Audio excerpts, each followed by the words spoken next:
2024년 새해가 밝았습니다.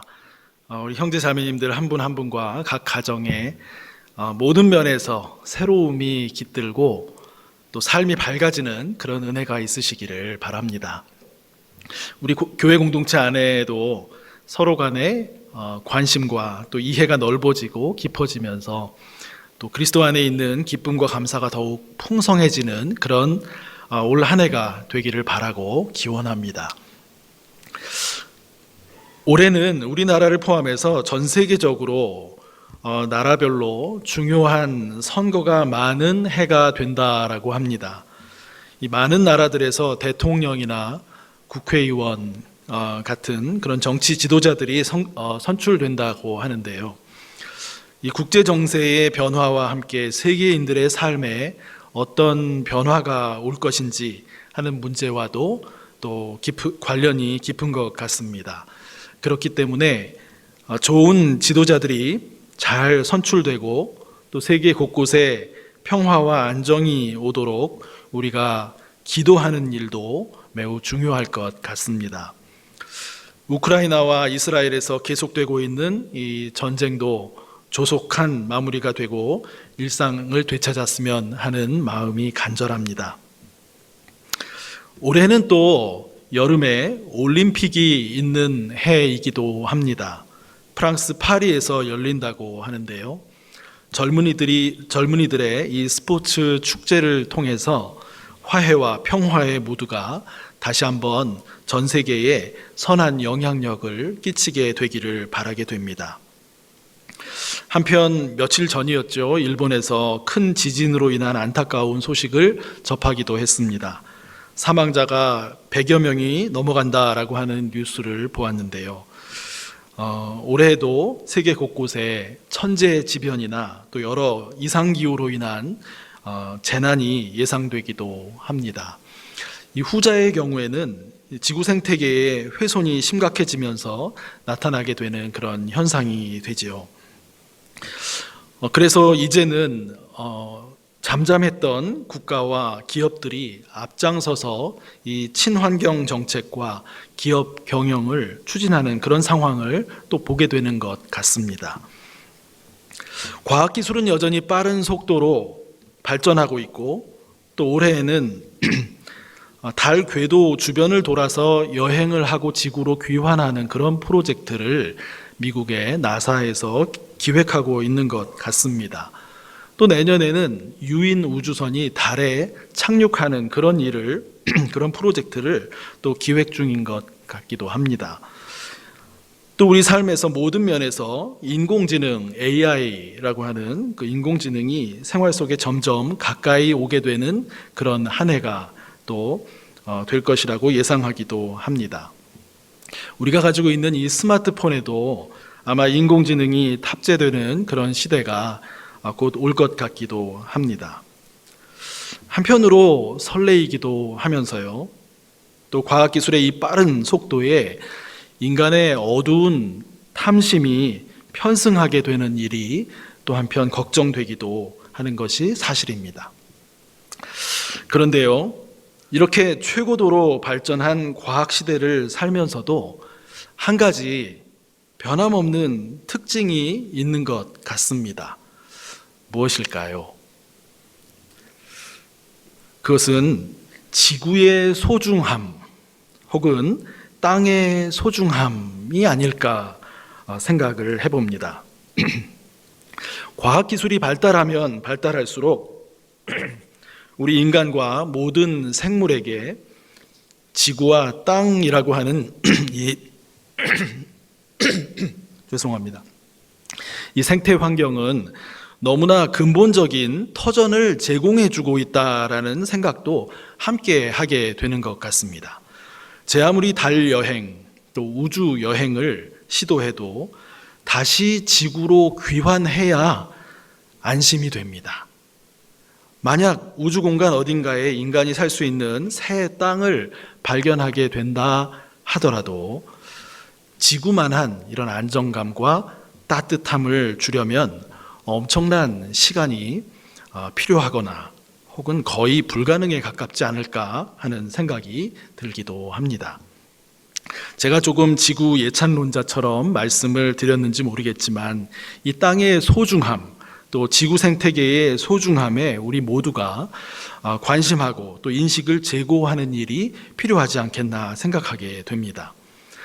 성경은 하나님께서 이 땅에 지극한 관심과 사랑을 갖고 계시다라는 것을 강조하고 있습니다.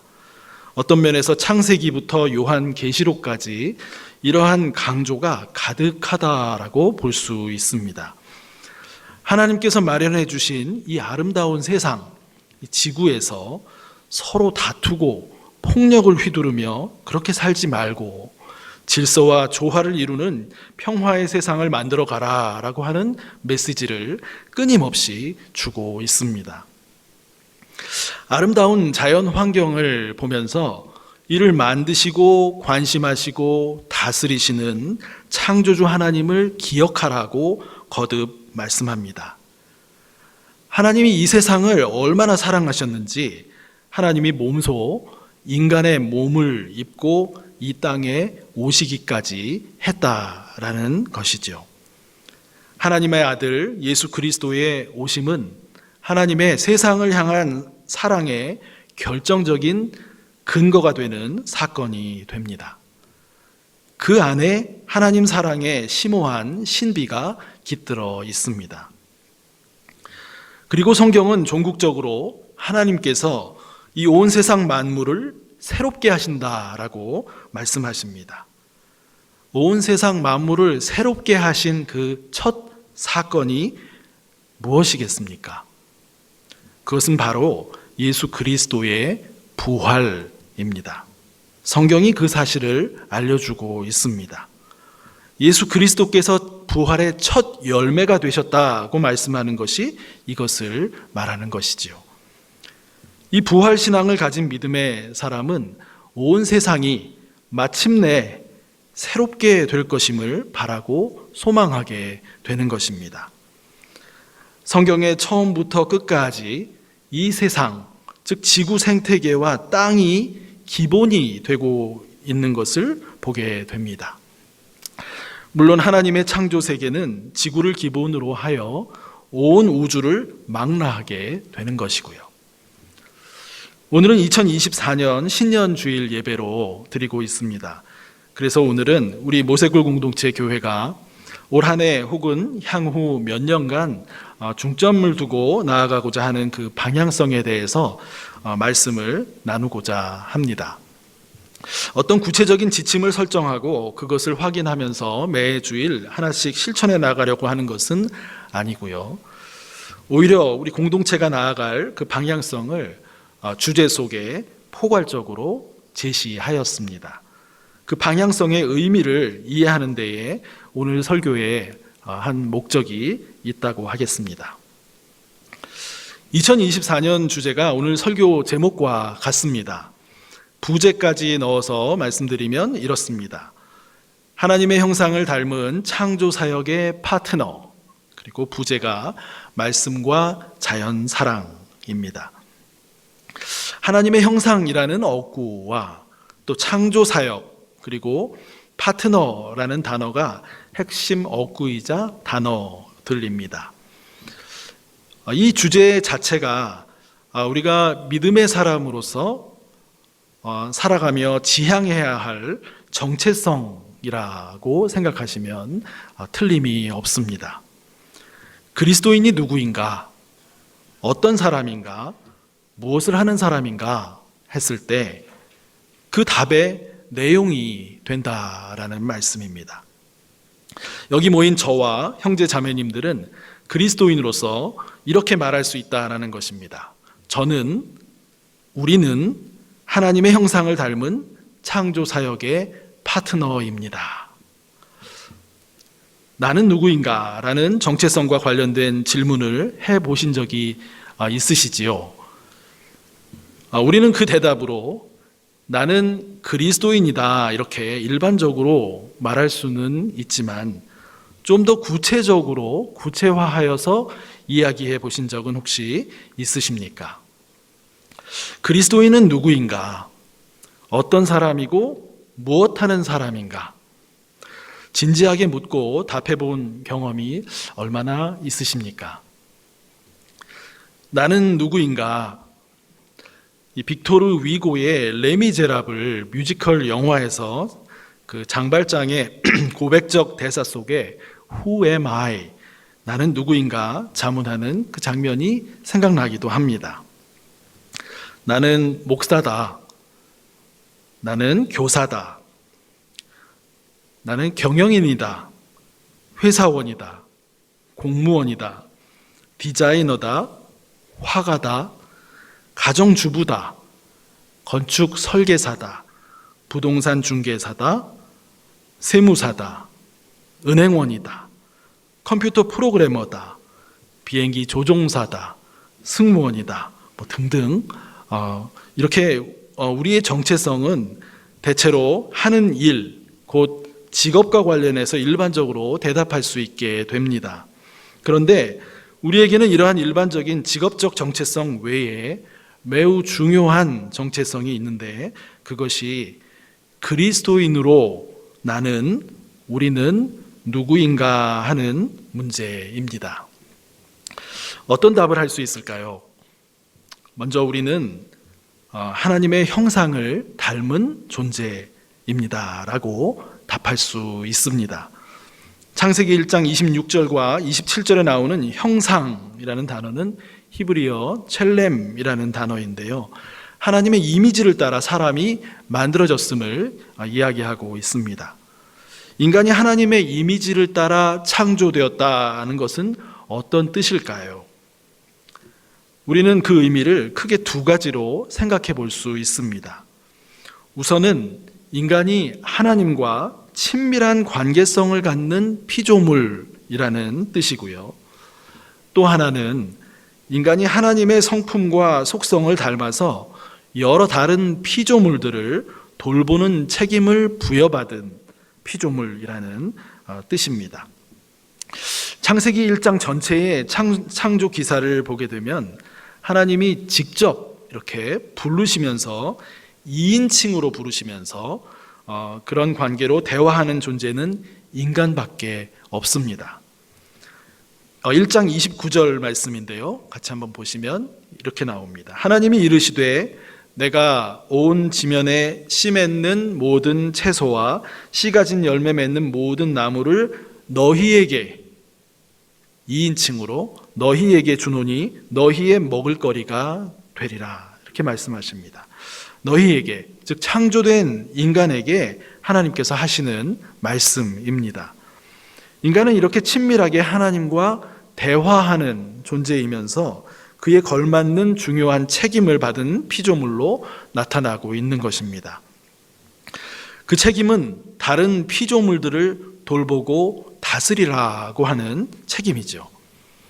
하나님이 돌보고 계시지만 인간도 그 일에 함께 하나님의 대리자가 되어 동참하도록 지어진 존재라는 의미입니다. 하나님께서 이러한 친밀한 대화 상대자이자 하나님의 대리인으로 인간을 지으시고는 어떻게 하셨는지 기억하시지요? 오늘 말씀에서 우리가 함께 읽기도 했는데요. 창세기 1장 31절 상반절입니다. 하나님이 지으신 그 모든 것을 보시기에 심히 좋았더라 하셨습니다. 그냥 좋으신 것을 넘어서 심히 좋으셨다고 말씀하십니다. 영어 성경의 표현들을 보니까요, 다른 창조의 날들에는 it is good 이렇게 하나님께서 말씀하시다가 여섯째 날에 인간을 만드시고 하셨던 여섯째 날에는 it is very good 하면서 표현을 훨씬 더 증강시켜서 표현하시는 것을 보게 됩니다. 이렇게 심히 좋아하시는 하나님의 모습을 우리는 오늘 마가복음 본문의 말씀에서도 만나게 됩니다. 바로 예수님께서 공생애를 시작하시며 요단강에서 세례 요한에게 세례를 받으실 때 경험하셨던 일이지요. 하늘이 열리며 성령이 비둘기같이 내려오심을 경험하면서 하늘로부터 나오는 소리를 들으십니다. 마가복음 1장 11절 하반절의 말씀입니다. 너는 내 사랑하는 아들이라 내가 너를 기뻐하노라. 유도케사라는 헬라어인데요. 내가 매우 기뻐한다라는 의미로 조금 전에 우리가 살펴봤던 창세기에 인간을 창조세계에 두신 것을 심히 좋아하신 하나님과 연결되고 있는 것을 우리가 볼 수가 있습니다. 예수님의 공생애를 통해 우리가 보게 되는 것은 예수님은 죄가 없으시고 하나님과 친밀한 교제 가운데 계셨지요. 또 하나님의 뜻을 따라 피조물들을 돌보고 사랑하셨습니다. 자기의 유익을 구하지 아니하고 오히려 자신을 내어주며 다른 인간과 피조물들을 돌보고 사랑하신 것이지요. 이러한 예수님의 참 인간으로서의 모습을 하나님은 더없이 기뻐하신 것이라 볼 수 있습니다. 월터 브루그만이라고 하는 미국의 구약 성서학자는 이 온 우주 만물의 피조 세계가 하나님의 말씀으로 창조되고 또 하나님에 의해 돌봄을 받는 것에서 심오한 신비를 본다고 이야기하는데요. 그것은 하나님의 존재 방식이 사랑이라는 것을 보게 된다라고 말합니다. 즉 하나님은 세상을 말씀으로 창조하셨을 때에도 사랑으로 그렇게 하셨고 자신의 유익을 추구하지 않으시면서 계속해서 자신을 내어주시는 사랑으로 세상 만물을 돌보고 계시는 그 신비라는 것입니다. 그러므로 온 세상 창조 세계를 바라볼 때에 끊임없이 자신을 내어주고 계시는 그 하나님의 사랑을 보게 된다라고 말합니다. 온 자연 세계가 인간의 탐욕과 무분별한 발굴이나 착취로 훼손되었지만 여전히 하나님의 자신을 내어주시는 그 돌봄과 사랑으로 지탱되고 있다라고 말할 수 있을 것입니다. 예수님께서 이 땅에 오셔서 병자들을 고치시고 깊이 공감해 주시며 또 위로하시고 가난하고 소외된 사람들의 친구가 되어주시며 갇힌 자와 억압당하는 자에게 자유를 주신 이 모두가 예수님 자신을 위한 자기 유익을 위한 것이 아니라 자신을 내어주신 사랑이었습니다. 창조주 하나님의 내어주는 사랑과 예수님의 사랑이 참으로 닮았음을 보게 되는 것이지요. 그렇기 때문에 하나님의 형상을 닮은 인간은 자신의 유익에 집착하는 태도를 조금씩 벗어버리면서 다른 이의 상황과 유익을 생각하고 돌보는 태도를 조금씩 더 취해가는 사람이라고 할 수 있을 것입니다. 예수님의 모습을 이상적인 모델로 여기며 닮아가려는 삶이라고도 할 수 있을 것입니다. 하나님의 형상을 닮은 인간의 또 다른 측면도 생각해 볼 수 있습니다. 오늘 창세기의 본문의 말씀은 바벨론 포로기에 이스라엘 백성이 처했던 그 상황을 배경으로 하고 있는 본문의 말씀이기도 합니다. 이 창세기 본문은 당시 이집트와 바벨론과 같은 나라들의 신화나 우상 신들에 대한 그 숭배를 거부하는 성격을 갖고 있습니다. 식민지의 어둡고 침울한 상황 하에서 지배국의 이데올로기가 이스라엘의 신앙을 조롱했을 때 참 하나님은 온 세상을 창조하신 여호와 하나님이시라는 이 믿음을 고백하며 선언하고 있는 성격을 갖고 있습니다. 해와 달과 별, 온갖 동식물을 우상화하며 자연 만물을 두려움의 존재로 신격화하던 주변 강대국의 문화와 이데올로기에 맞서서 그것들을 창조하신 분이 여호와 하나님, 이스라엘의 하나님이심을 고백하며 선언하는 내용이 담겨 있습니다.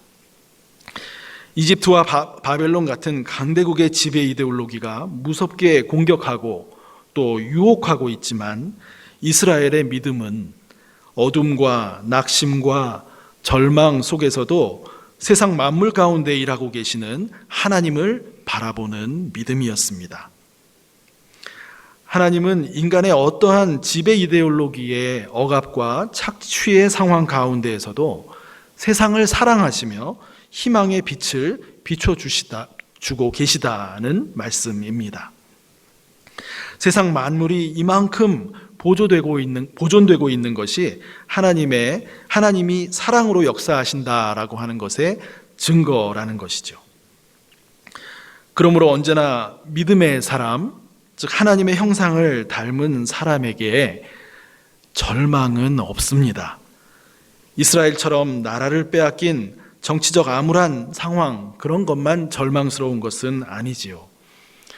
현실에서 겪는 몸의 질병이나 정신적인 질병, 경제적인 고난, 사회적인 소외와 같은 모든 버려진 것 같은 느낌을 주는 그런 상황에서도 하나님의 형상을 닮은 사람은 자신을 여전히 내어주시며 우리와 함께 해주시는 하나님으로 인해서 새 힘을 얻으며 사는 사람이 된다라는 말씀입니다. 다음으로 우리 주제의 후반부, 창조사역의 파트너입니다. 하나님의 창조사역의 대상은 크게 볼 때 인간과 자연이라고 볼 수 있습니다. 온 세상을 창조하신 하나님은 지금도 이 피조물인 인간과 자연을 위해 자신을 내어주시며 사랑으로 돌보고 계신다는 이것이 하나님의 창조 사역입니다. 그리고 그 사역의 파트너로 우리 한 사람을 부르고 계신다라는 뜻이지요. 파트너는 뜻을 같이 하며 함께 동역하는 사람, 혹은 임무를 맡아 수행하는 대리인이라고 볼 수 있습니다. 창세기 1장 본문에서 하나님은 인간을 창조하시며 창조사역의 대리인으로 세우게 되심을 심히 기뻐하셨지요. 이 창조사역에 동참하는 최고의 모델을 보여주신 분이 예수님이십니다. 우리는 예수님을 보며 하나님께서 여전히 창조세계를 관심하고 돌보고 계신다라는 것을 보게 된다라는 말씀입니다. 하나님이 하시는 일을 눈에 보이도록 구체적으로 보여주신 분이 예수님이시라는 말씀이죠. 오늘 본문으로 읽지는 않았지만 2024년 주제 성구 중에 하나인 골로새서 말씀이 있습니다. 1장 15절을만 오늘 우선 보겠습니다. 그는 보이지 아니하는 하나님의 형상이시요 모든 피조물보다 먼저 나신 이시니라고 말씀합니다. 예수님을 보면 보이지 않는 하나님을 보는 것이라는 의미이지요. 요한복음에서도요, 아버지를 보여달라고 하는 이 제자 빌립에게 예수님께서 이렇게 말씀하시지요. 요한복음 14장 9절 하반절입니다. 나를 본 자는 아버지를 보았거늘 어찌하여 아버지를 보이라 하느냐.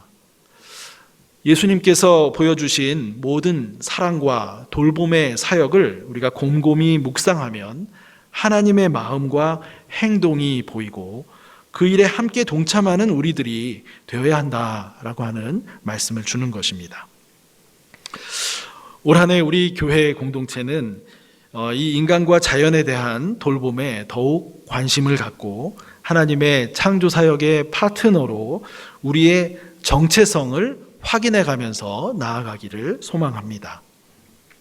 교회 공동체 안에 연약한 지체들을 돌아보고 관심하며 기도하는 일을 지속해 가면서 하나님의 창조사역의 파트너로 함께 격려하며 나아가기를 소망합니다.